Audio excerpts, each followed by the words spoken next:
right, everybody. Welcome back to episode 3 of the On Fire podcast. I'm here with Blake. Hello. Hey, Blake. All right, so we had a little bit of a hiatus there, just kind of working out the schedule. We're going to be switching to every Sunday starting next week. So we will see you Sunday, and it'll be weekly from here on out.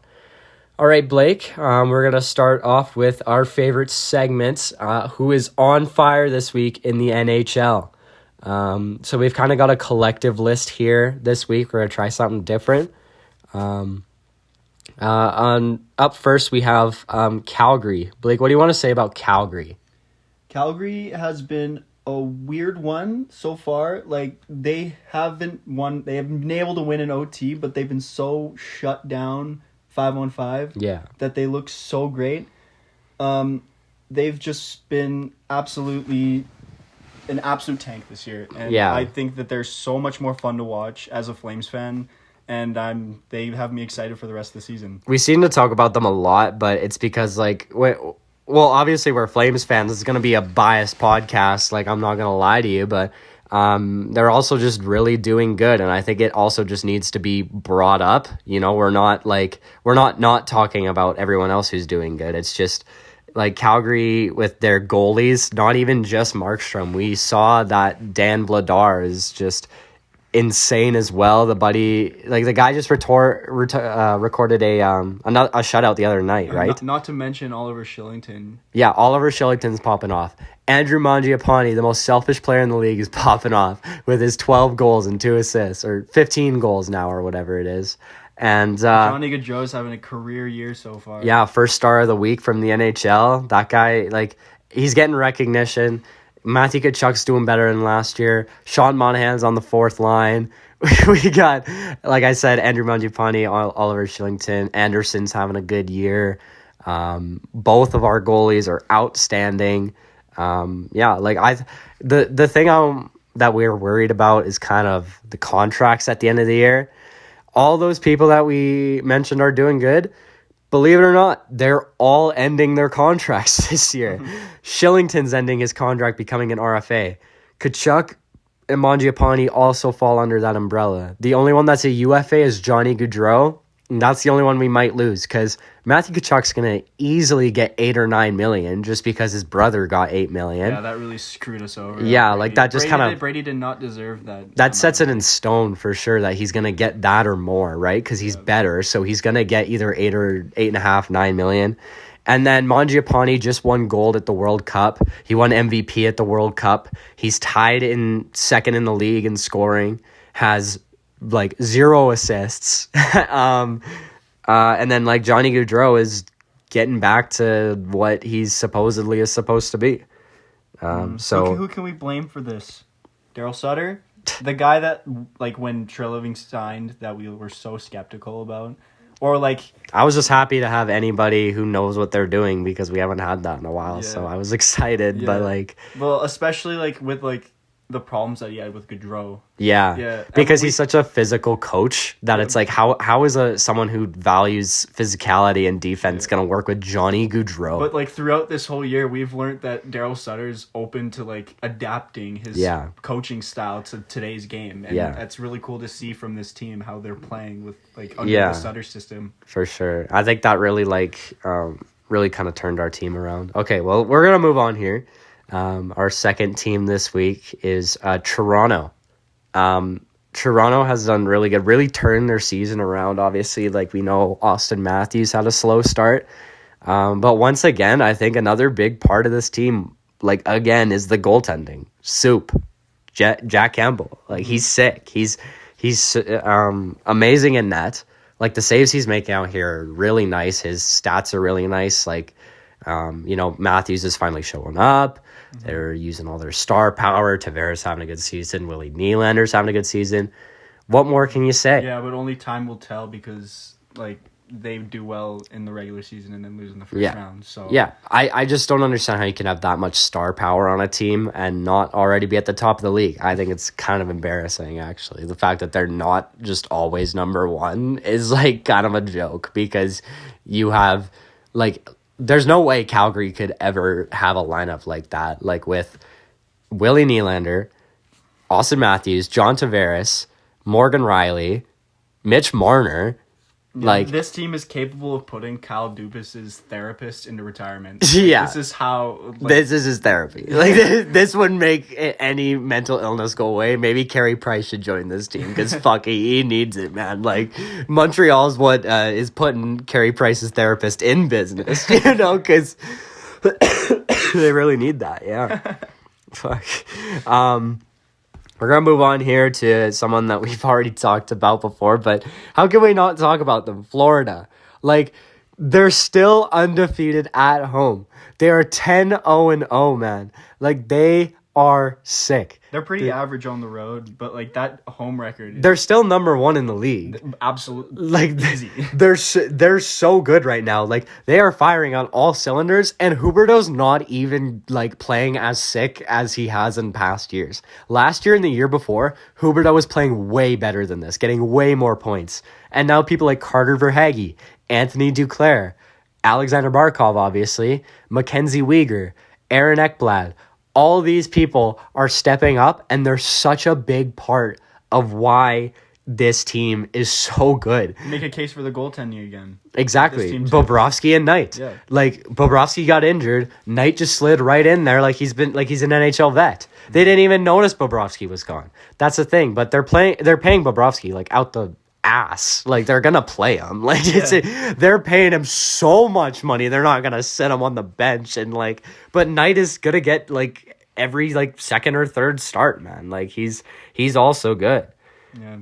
I a bright season for them. Oh yeah, I'm really excited that most of my fantasy team is Florida players. I'll be honest. I got Sam Bennett, Carter Verhaeghe, Jonathan Huberdeau, Anthony Duclair, Sergei Bobrovsky. That's like at least half of my team. It's funny to see Florida on top again. Yeah, like it's about time. Well, no, I'm talking like the state. Again, oh yeah, because like Tampa Bay is fucking lighting shit up every year. Yeah, fuck. They just got just. Oh, one of your teams wins a cup and has been the best team in the league hands down for the past 3 years and only got 2 cups out of that. But like, well, here comes your other team. They're gonna become a dynasty now. Like, geez, man, what do you even do? Like, they're going streaking in Florida, man. Yeah, like, what? Something's in the water, hey? Must be the taxes or the cocaine, probably, or the crackheads down there. It's probably got something to do with it. Barkov probably gets nasty on a Friday night, it's man. Infested down there. Yeah, like Barkov looks like he gets wild on a fucking Saturday night, man. He looks like he gets like down with some like hookers or something. Like, I don't know. Okay. We're gonna move on. Okay, we're gonna move on to we're gonna see who our picks are to win each conference this year. Way too early predictions, but we're going to do it anyway. Blake, 1 month into the NHL, who's going to win the West? Pains me to say it. The Edmonton Oilers. Why? They're playing very well, even though that they got McDavid, Draisaitl, and they don't got a whole lot else other than like Puljujärvi. Nice Bison. Darnell Nurse. Hyman, Darnell Nurse.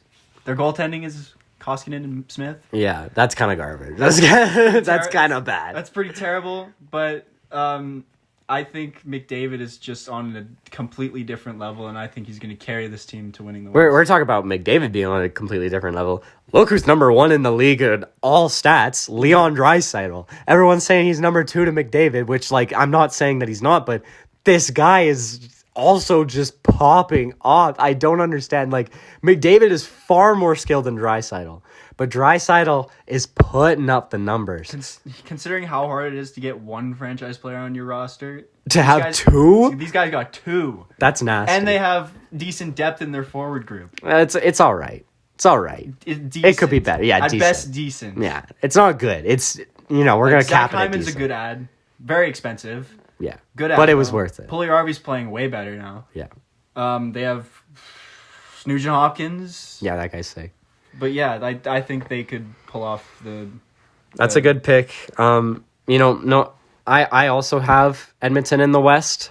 I don't know how I can't take them. Like, just because I would normally take Vegas with a healthy lineup, but the fact that most of their players are out long term, it's not that I don't see them as a good team. I just see them as end of the season, they get their full lineup back, they're going to be sick, okay? We get into the playoffs, that's where they're really going to stick out. But I don't see them as having all their players for long enough to get to first in the West.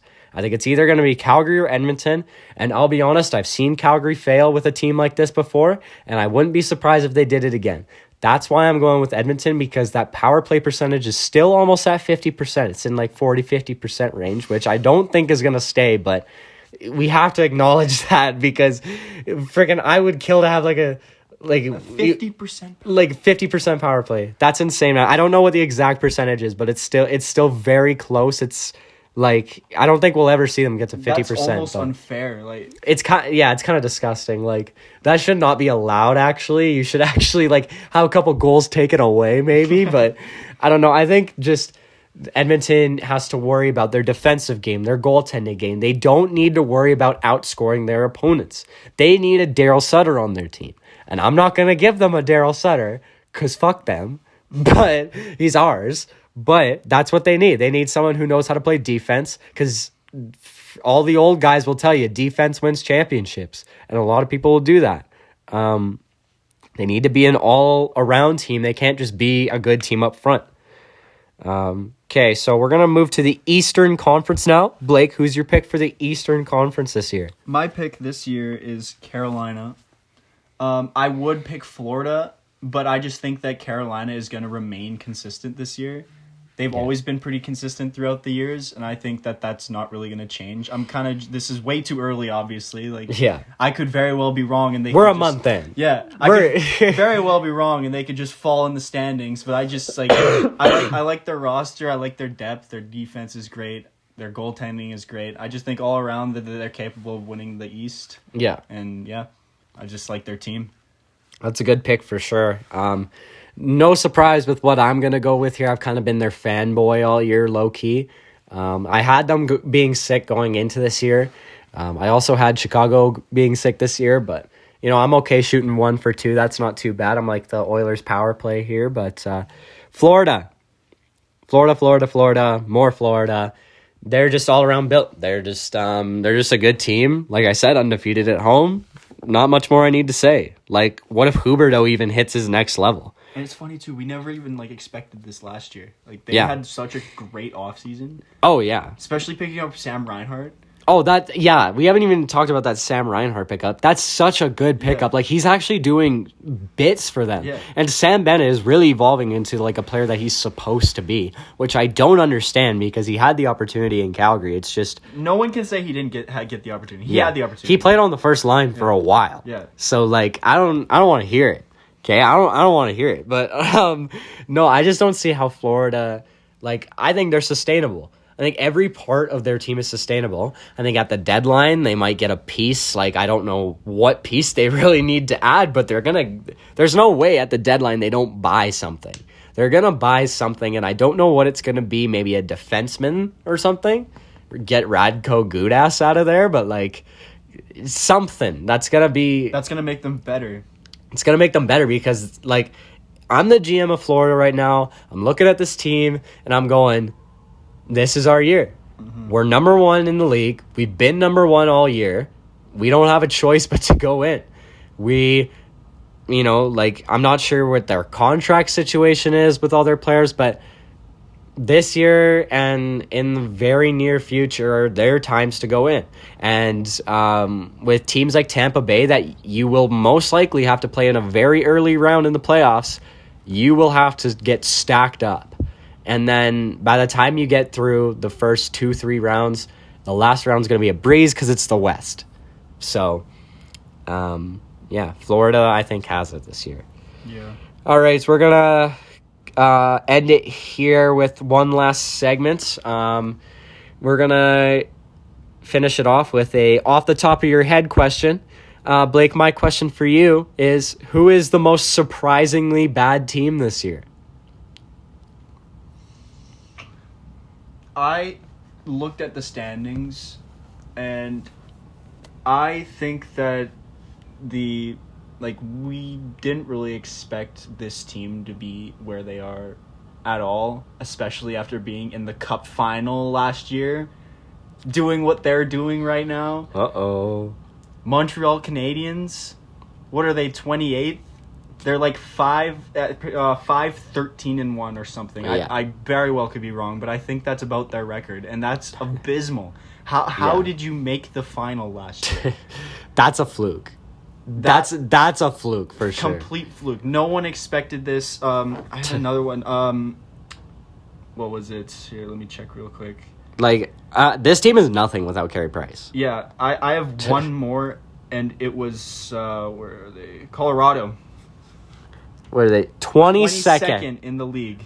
8 wins, 5 losses. That's not bad. They'd probably get a top 10 pick right now. Because they're 10th last in the league, right? That's not too bad, but they're playing not the way anyone expected them to. Yeah. Because instead of Edmonton being where they are, if Colorado was playing a lot better, that obviously we'd be like, yeah, Colorado's winning the... Yeah, I don't understand Colorado. Like, Nazem Kadri is, like, doing good. Like, I don't understand how Nathan MacKinnon's not doing good. Like, he has the skill. I don't know what it is with that guy. In the playoffs, he's unreal. But in the regular season, you just can't, like, do... Like, he's never had a 100-point season. Like, how can we consider Nathan MacKinnon the second best player in the NHL when he doesn't perform in the regular season as he should? I'm not saying that he doesn't perform. He performs, but not as he should. He has the speed. He has the hands. He has the tenacity, the want to win. But why does it change so much from playoffs to regular season? Why does it change? And not to mention that, like, just like Toronto... Colorado's stacked offensively, stacked defensively. Oh, yeah. Goaltending, they're also... It's fine. Goaltending's fine. Yeah. Like, you got Kemper, man. Like, there's no problem with that. Who's their backup? Francouz. Francouz. Yeah, he's not good, but, like, I'm not worried about their goaltending. It's just, they have like... one of the best D-men in the world on... Cale Makar. Their Norris Trophy winner. Bowen Byram. They got... Yeah, Bowen Byram. Devin Tays. Like... Eric Johnson. Gerard? Eric Johnson, Gerard. Eric Johnson, former first overall pick of the St. Louis Blues. Yeah. Johnny Tays going 3rd overall in that draft, by the way. That's fucking embarrassing. Now to the forwards. Nathan MacKinnon, Gabriel Landeskog, Mikko Rantanen, Nazem Kadri. Yeah. JT Compher. Tyson Jost. Yeah.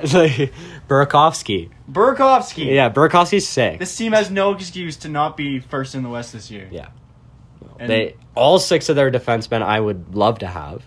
Like, their forwards are insane. Also, you want to talk about how Nathan MacKinnon cut his contract, like, took $6.3 million. So they could build a team around him. And then when Makar and Landeskog need contracts, they're like, yeah, you're going to fucking pay us, like, $10 million.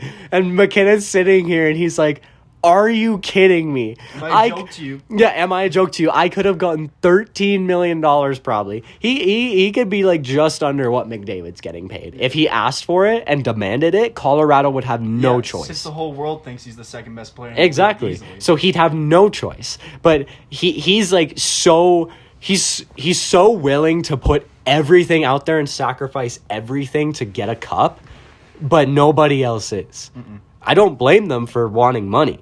I understand, but just imagine being MacKinnon in that situation. All right, your question, Blake. My question to you is: can you name one player and give your opinion on them that isn't doing very well on any team that is a candidate for a sudden breakout? Like that a player that's not doing good right now. That's not doing well, but that can do well. That should be doing well and may start doing well and change their team's outcome of the year. Or you know what, like what comes to my head first is probably like, well, you know, we haven't seen Crosby a lot this year. He's been injured, he's got COVID, whatever, but even when he played, it took him 3 games to score a goal. I don't know, I think when that guy comes back, he's fully healthy, get him playing a little bit, I think he will kind of like the Penguins were doing really good without him, and they're not doing as good right now. That could be one. Jonathan Huberdeau, like I said, he's not like this guy almost had a 100-point season 2 years ago. So he could be really good like just out of the blue and just get like 100 points, right? Another one that comes to mind, kind of like, someone off of Montreal, like Toffoli or something, like, because they're not really like Jeff Petrie. Like could easily score like 20, 30 goals as a defenseman. Yeah. But he's done nothing all year, man. Yeah. Like he could just pop off out of nowhere. Like, let's see, who else is there? Sean Monahan. Like we were talking about Nathan McKinnon. Yeah. Right? Like what if McKinnon comes out of nowhere? Like just that whole kind of team. I think that's kind of like my picks. I know it's not just one guy, but there's quite a few in the league. Like we have Mark Scheifele and Blake Wheeler on the third line in Winnipeg right now. I don't know if they're still there, but when I was like checking their lines and everything, they were sitting on the third line, and because Dubois was doing so good, Kyle Connor was tied for second in the league in goals. Like, what if Mark Scheifele and Blake Wheeler like pop off again? But I think the theme with these players that I'm picking are all players that were good, and we know them as stars of a team, but now they're getting overtaken by new stars. Yeah. Like Huberdeau's getting taken over by Barkov, Verhaeghe, Duclair, Bennett, Reinhart.